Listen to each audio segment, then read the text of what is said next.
Mau jawab pertanyaan yang paling banyak di DM dulu adalah tentang gaji. Berapa bulan di LPK-nya, Kak? Kak, kalau lulusan SMA bisa magang bidang caregiver nggak? Kak, di sana kerja kalau untuk sholat bagaimana? Kak, seleksinya gimana, Kak? Tolong cerita. Silakan ditunggu videonya. Oke, ini udah ada videonya nih. Oke, kita jawab.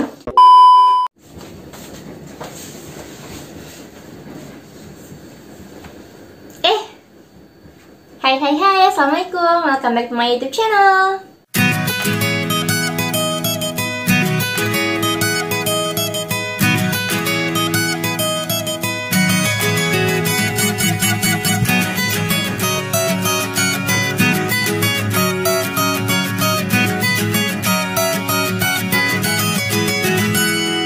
Guys, di video kali ini aku bakal jawab pertanyaan dari kalian, baik itu pertanyaan yang melalui DM maupun dari komen-komen kalian di video aku.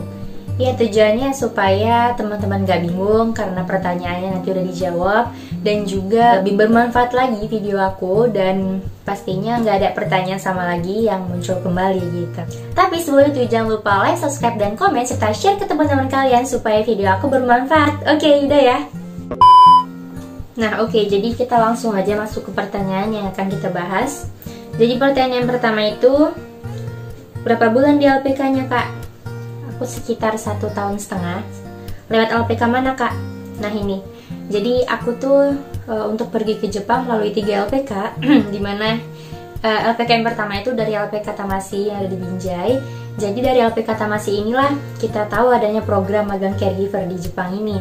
Nah, dulu di LPK Tamasi ini kita belajar dasar-dasar bahasa Jepang kayak hiragana, katakana, dan kotobanya juga, kotoba dasar bahasa Jepang. Nah, dulu LPK Tamasi ini bekerja sama dengan LPK Sakura Bina Cita yang ada di Cisarua, Bogor. Kita bekerja sama untuk melakukan perekrutan siswa-siswi gitu. Nah, setelah dari LPK Tamasi kita ke LPK Sakura Bina Cita. Di LPK SBC itu sekitar 1 tahun. Di situ kita belajar banyak tentang bahasa Jepang. Juga alhamdulillah di situ ada yang lulus N3 dalam waktu 10 bulan, bahkan ada yang 7 bulan. Dan emang itu anak yang lulus N3 dalam 7 bulan itu dia melalui bukan program magang caregiver, tapi dia study program gitu. Jadi dia kayak beasiswa gitu, guys. Jadi di SBC itu nggak cuman program magang caregiver, tapi juga ada program yang aku sebutin tadi, yaitu study program, yaitu beasiswa untuk kuliah di Jepang gitu. Terus setelah belajar di SBC, nah kita masuk ke namanya LPK Karya Semesta Sejahtera yang ada di Bekasi gitu. Jadi dulu tuh LPK SBC kan masih baru berdiri, tapi walaupun masih baru berdiri, dulu LPK SBC ini dalam program pendidikannya itu kalau aku bilang bagus, karena ya alhamdulillahnya itu memang dalam 10 bulan bisa meluluskan siswa-siswinya di N3 gitu. Walaupun memang ada yang nggak lulus, tapi sebagian besarnya lulus gitu, alhamdulillah. Makanya di LPK Sakura Bina Cita ini paten lah kalau aku bilang. Semuanya sih paten, cuman karena paling lama di LPK SBC, jadi itu menurut aku yang paling membekas, dan memang di situ udah kayak keluarga. Semua kayak keluarga sih, tapi memang nggak tahu beda aja gitu lah pokoknya di SBC. Nah, karena emang dulu baru berdiri, nah mereka tuh belum punya namanya SO. Jadi SO itu adalah kayak sertifikat untuk memberangkatkan siswa-siswinya ke Jepang gitu, sebagai surat izin gitu. Kalau nggak ada itu kan kita nanti bisa ilegal ya. Makanya kalau adanya itu LPK-nya legal untuk memberangkatkan siswa-siswinya ke Jepang gitu. Nah, karena waktu itu belum punya, kita dioper ke LPK KSS yang ada di Bekasi itu. Di situ kita belajar selama 5 bulanan, kalau nggak salah, dari bulan 5 sampai bulan 5 kan sampai bulan 10 berangkatnya kan ke Jepang gitu. Jadi di KSS itu 5 bulan di situ ya sebenarnya sih untuk menunggu berkas-berkas dan membuat visa, terus buat paspor dan nunggu COE itu guys gitu. Oh ya, COE itu kan aku udah jelasin ya di video sebelumnya, yaitu Certificate of Eligibility, dimana itu surat izin kita untuk tinggal di Jepang. Kalau nggak ada itu kita nggak bakal bisa buat visa gitu guys. Makanya itulah nunggu COE-nya yang lama sekitar 5 bulanan gitu. Nah, kayak gitu lah ceritanya. Aku tuh berasal dari 3 LPK. Yang pertama dari LPK Tamasi, terus yang dari Binjai. Kalau kalian ada di sekitar Medan, kalian masuk ke itu LPK Tamasi.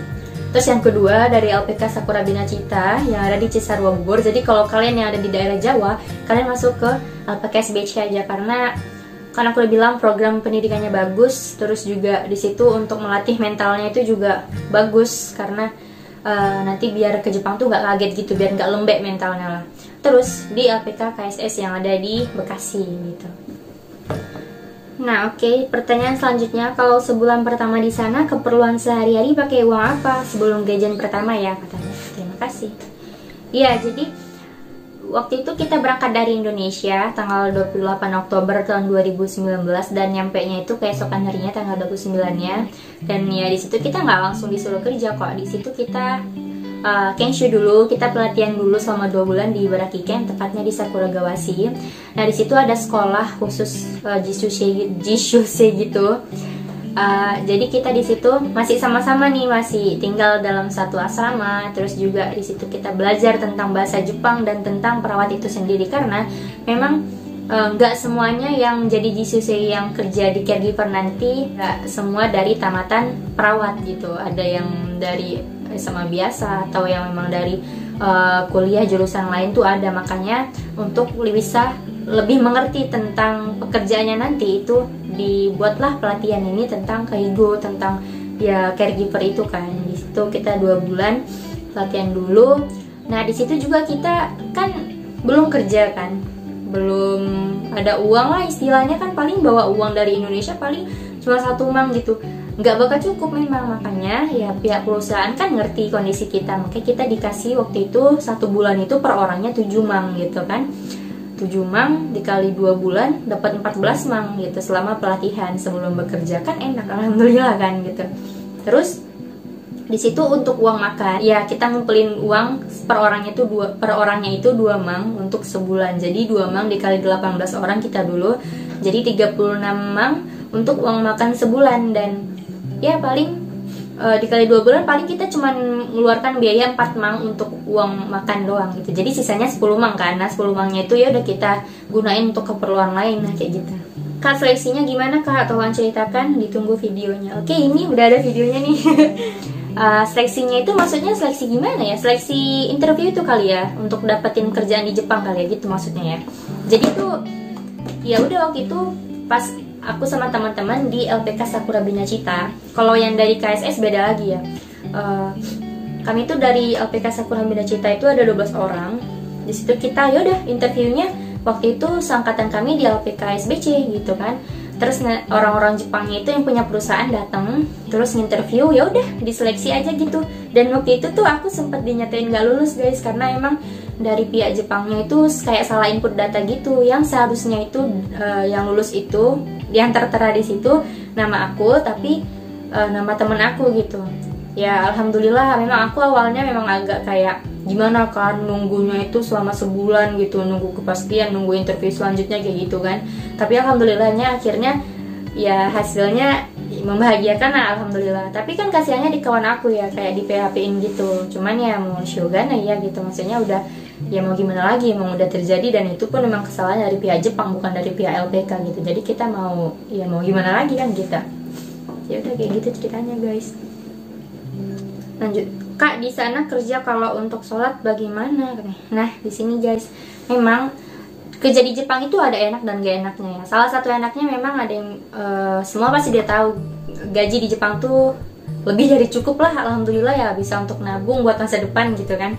Nah, tapi kalau gak enaknya itu salah satunya adalah kita kan orang Islam, kita tuh minoritas, dan ya mereka tuh nggak ngerti tentang sholat kita tuh gimana, waktunya itu kapan aja kayak gitu kan. Makanya ya udah, karena mereka nggak ngelakuin itu, jadi mereka juga nggak nerapin atau ngatur tentang waktu sholat kita kayak gitu guys. Kalau nggak kitanya langsung yang ngomong, makanya susahnya itu di sholat, maupun kita sholat di kerjaan atau sholat pas kita lagi keluar main-main nih, susahnya itu kan. Kalau di Indonesia ya kita kan mayoritas, jadi di setiap tempat umum atau di mana aja pasti ada musola gitu kan, walaupun musola kecil kan. Nah, kalau di Jepang tuh memang kayak nggak ada gitu. Ada sih, tapi jauh dan jarang banget gitu. Khususnya aku tinggal di Okutama di Tokyo, di pinggiran Tokyo lah gitu, pokoknya di arah ke gunung-gunungan gitu. Itu kan lebih jarang lagi kan orang-orang Islam.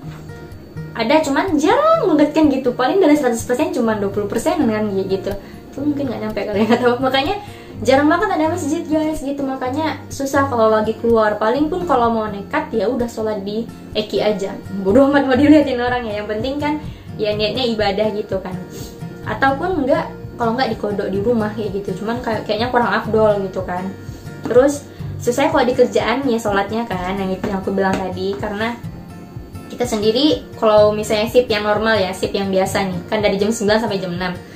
Terus QK-nya itu istirahatnya itu di jam 1 sampai jam 2. Oke, sholat zuhur terkejar. Nah, sholat asar ini nggak terkejar gitu guys. Kalau misalnya di musim Natsu, ya kalau misalnya di Natsu, di musim panas, itu sholat asar terkejar banget, walaupun memang memang mepet banget sama sholat maghrib kayak gitu. Tapi kalau udah musim Fuyu, jangan sholat asar, maghrib aja udah ketinggalan gitu kalau kita pulang jam 6. Makanya yang susahnya di situ gitu. Kita harus itu tadi lah, sholatnya memang susah kayak gitu. Jadi harus tahu dulu konsekuensinya gimana kalau mau pergi ke Jepang gitu guys. Kalau memang perusahaannya yang bener-bener sebelumnya udah nampung orang Islam dari orang luar dan Muslim gitu ya, dan udah ngerti peraturan sholatnya gimana, dan mereka ngizinin gitu untuk ngambil istirahat bentar aja paling 10 menitan gitu kan. Oke, tapi sekarang ini kan di perusahaan kita, posisinya di perusahaan kita sekarang ini baru nerima orang luar tuh baru kita gitu. Kita kayak angkatan pertama dan pas banget Muslim gitu, makanya mereka masih belum ngizinin. Dan memang dari awal waktu interview kan udah tahu konsekuensinya gitu. Jadi ya susahnya di sholatnya emang gitu. Gitulah ceritanya. Kak mau tanya, kemarin ikut EPA atau swasta kak? Aku dari swasta, karena kan kalau EPA dia harus kuliah ya. Nah sedangkan aku cuma tamatan SMK keperawatan gitu. Oke lanjut. Kak, kemungkinan tidak untuk sambil kuliah? Mungkin, tapi kalau mau kuliah itu jangan ngambil program magang caregiver, tapi ngambil di yang aku bilang tadi, study program untuk ngambil beasiswa kuliah sambil kerja. Di SBC ada kok. Jadi dia programnya 8 tahun. Jadi 3 tahun itu kita kuliah, dan 1 tahun pertama itu kita kuliah bahasa Jepang dulu, dan disitu kita ngejar N2-nya kalau nggak salah ya. Aku kurang ngerti sih, karena kan aku bukan anak SP program ya. Terus 2 tahun setelahnya itu katanya kuliah tentang keperawatan, mendalami tentang keperawatannya gitu guys. Dan 5 tahunnya itu baru kita kerja. Yang 3 tahun itu kita kan kuliah sambil kerja kan. Nah jadi ya udahlah, di situ harus pinter-pinter ngambil waktunya. Intinya jawaban dari pertanyaan ini bisa, tapi programnya bukan program magang gitu. Kak, kalau lulusan SMA bisa magang bidang caregiver enggak? Bisa, kan aku udah bahas di video sebelumnya ya yang sama Bang Musli. Itu kan bisa, dia juga dari itu kok pertanian bisa masuk ke caregiver kok bisa. Jadi yang SMA juga bisa gitu.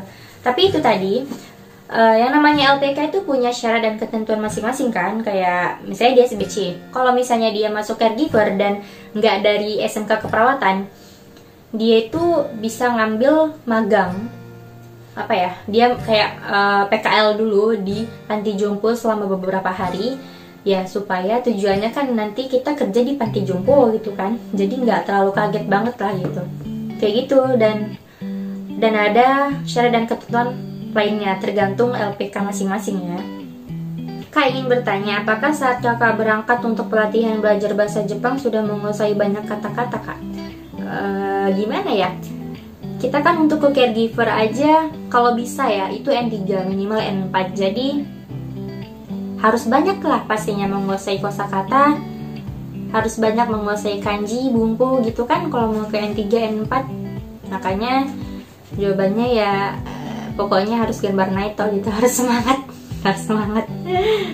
Nah oke. Dan yang terakhir aku mau jawab pertanyaan yang paling banyak di DM dulu, adalah tentang gaji.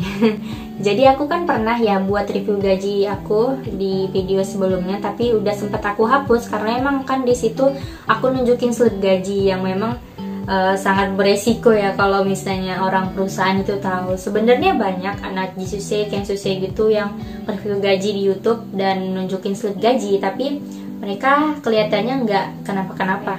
Ya pokoknya mencegah lebih baik kan daripada mengobati gitu. Pokoknya takut aja sih. Ya makanya langsung hapus aja dan pengennya buat video lagi gitu.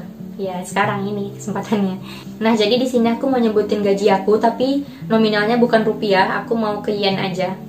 Kalau rupiah kan itu nanti nggak tentu ya, soalnya dia kan kalau dirupiahkan itu berdasarkan kursnya ya. Kalau misalnya kursnya tinggi ya tinggi gitu gajinya. Kalau misalnya rendah ya rendah, makanya yang tetapnya kan di yenin aja gitu. Jadi kalau gaji aku sendiri, gaji bersih itu sekitar 135 ribuan, 135 ribu yen. Dan itu masih bersih ya, belum ditambah hayabang, belum ditambah yaking, dan belum ditambah bonus yang lainnya gitu. Jadi awal gaji kami semua itu sekitar 190-an ya kalau nggak salah ya. Kalau nggak salah nih, aku nggak terlalu detail banget soal gaji sebenarnya. Dapat gaji udah alhamdulillah disyukuri aja gitu. Nggak terlalu detail sih. Memang kadang bersyukurnya bagus, tapi bodo amatnya itu jangan ditiru ya guys. Soalnya penting juga sih untuk tahu tentang detail gaji itu, potongannya berapa aja, pajaknya berapa aja gitu kan. Jadi awal gajinya tuh 190-an. Dan dipotong pajak, dipotong biaya apartemen, biaya gas, air, segala macam udah termasuk di situ. Itu gaji bersihnya tinggal 135 ribu. Jadi potongannya sekitar 60-an ya kalau nggak salah, iya gitu lah. 197 ribu kalau nggak salah. Pokoknya itu potongannya tuh 60-an ribu dan bersihnya tuh 135 ribu guys gitu.